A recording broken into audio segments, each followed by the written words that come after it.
Welcome guys to the first tutorial in this series, where I show you the optimal way to play an aircraft. Today's aircraft will be the AV-8. This both applies to the AV-8A and the AV-8C, since both of them have the same missiles and flight characteristics. This tutorial can also apply to first generation Harriers like the Harrier GR1 and GR3. The British GR1 doesn't have the AIM-9G unlike the GR3, so where I speak about the missiles on the AV-8 variants, that cannot be applied to the GR1. With that out of the way, let's proceed.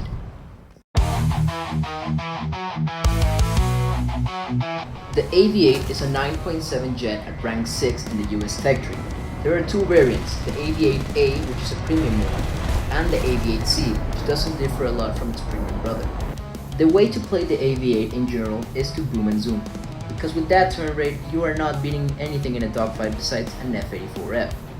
If you do manage to find yourself in a dogfight, you can do one of two things. Set your nozzle pitch between 70 degrees and 80 degrees. This will make you turn sharper, but will reduce your speed drastically.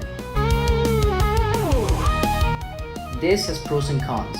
The pros are that you can dogfight much better now, though not recommended. The cons are that at the exit of the turn, you will be slower than a biplane, so just try to stick to boom and zoom and not extended engagements, like the clips you see now.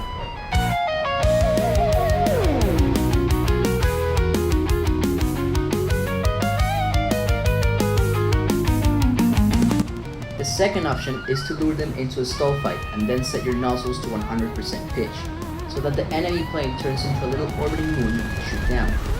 But this is what happens if you don't do it correctly. In the example shown with this clip here, I mistakenly did not check my surroundings before engaging in a stall fight with this A-10, so I got absolutely pumped.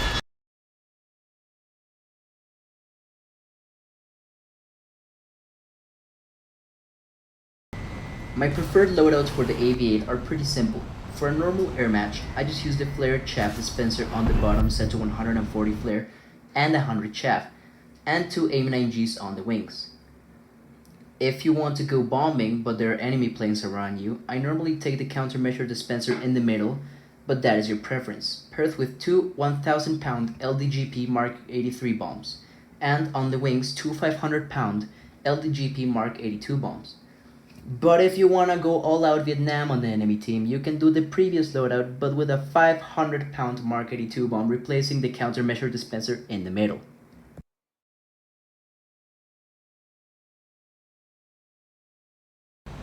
For the air-to-air stuff, it's pretty straightforward, but you gotta know how to use your missiles. And for the Harrier GR1 players with the SRAMs, I am so sorry for you, but this will not help you with your trash missile. The AIM-9G is actually pretty fast compared to the previous AIM-9s, and turns pretty sharp. This makes it ideal to launch at 2.5 kilometers range away from behind the enemy. Preferably engage flareless targets like the F1, T2, F4C, Mirage 3, F104, F100, MiG-19, F-80, France, MiG-17, MiG-21, Harrier GR1, a lot of Swedish vehicles that I don't remember the name of, and the Sabres, those being the CL-13, F-86, and the F-86K. Do not, I repeat, do not engage with the planes that have flares like the A-10. Other AV-8s, MiG-21 BIS, Su-25, F-105, F-ATU or F-80, and planes that have a cross before the name of the plane, because all of those are, they have flares. And by all means necessary, do not, absolutely not engage with any Hunter Fs. Those guys are horrible when you play in the Harrier.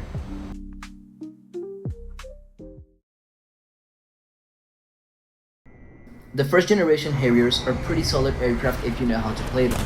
You have to set the pitch nozzle controls to keybinds in your keyboard and for dogfights. Set the engine power always to 95% as do not overheat the engine. Only engage killable targets with the missiles. Planes with flares preferably kill with the 30mm, of which have 260 ammo combined for.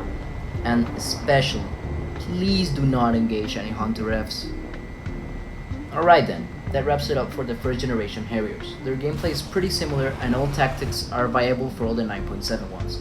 I hope you have a nice day and see you in the next video.